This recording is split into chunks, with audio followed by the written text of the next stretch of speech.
Hello, good evening everybody. I've got a classic story to read to you. Many of you have probably heard this before, and it's one of my favourites, especially as the winter nights draw in and we need to feel snug and warm. So hopefully you're all ready for bed and sitting comfortably and in your pyjamas and with a mug of hot cocoa, perhaps. Okay, so the story is The Gruffalo's Child by Julia Donaldson. Okay, illustrated by Axel Scheffler. Here we go.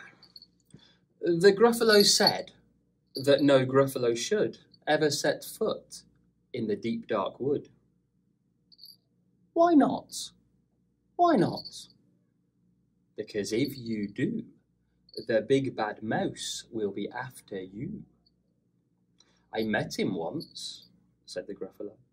I met him a long, long time ago. What does he look like? Tell us, Dad. Is he terribly big and terribly bad?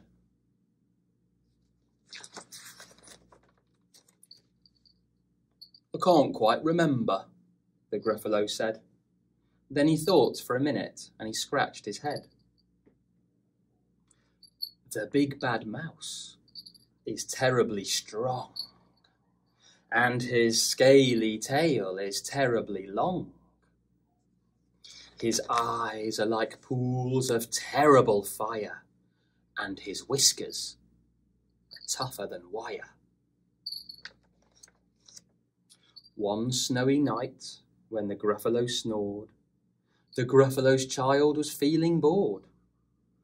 The Gruffalo's child was feeling brave, so she tiptoed out of the Gruffalo cave. The snow fell fast and the wind blew wild. Into the wood went the Gruffalo's child. Ooh.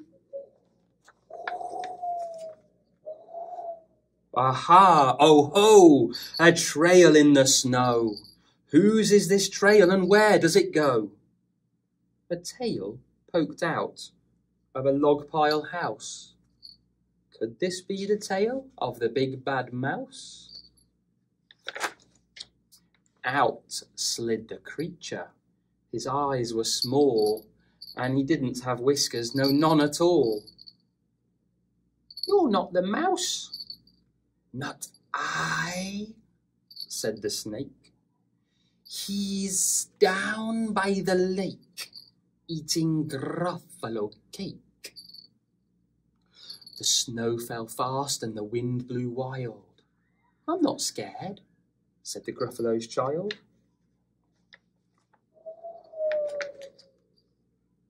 Aha! Oh ho!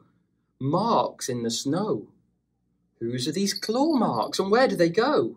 Two eyes gleamed out of the treetop house. Could this be the eyes of the big bad mouse? Down flew the creature. His tail was short, and he didn't have whiskers of any sort. You're not the mouse. Ooh, not I, but he's somewhere nearby, eating Gruffalo pie. The snow fell fast, and the wind blew wild. I'm not scared, said the Gruffalo's child. Aha! Oh ho! A track in the snow. Whose is this track and where does it go? Whiskers at last and an underground house. Could this be the home of the big bad mouse? Out slunk the creature. His eyes weren't fiery, his tail wasn't scaly, and his whiskers weren't wiry. You're not the mouse. Oh no, not me. He's under a tree drinking a Gruffalo tea. It's all a trick, said the Gruffalo's child, as she sat on a stump where the snow lay piled. I don't believe in the big bad mouse. But here comes a little one out of his house, not big, not bad, but a mouse at least. You'll taste good as a midnight feast. Wait, said the mouse, before you eat, there's a friend of mine that you ought to meet. If you'll let me hop onto a hazel twig, I'll beckon my friend so bad and big. The Gruffalo's child unclenched her fist. The big bad mouse, so he does exist. The mouse hopped into the hazel tree. He beckoned, then said, just wait and see.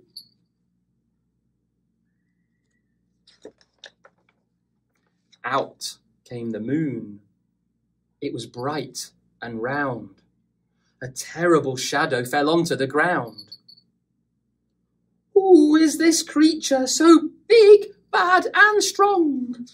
His tail and his whiskers are terribly long.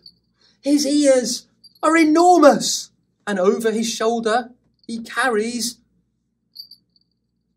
a nut as big as a boulder. Ah! The big bad mouse! Yelled the Gruffalo's child. The mouse jumped down from the twig and smiled. Aha! Oh ho! Prints in the snow. Whose are these footprints and where do they go? The footprints led to the Gruffalo cave, where the Gruffalo's child was a bit less brave. The Gruffalo's child was a bit less bored, and the Gruffalo snored and snored and snored.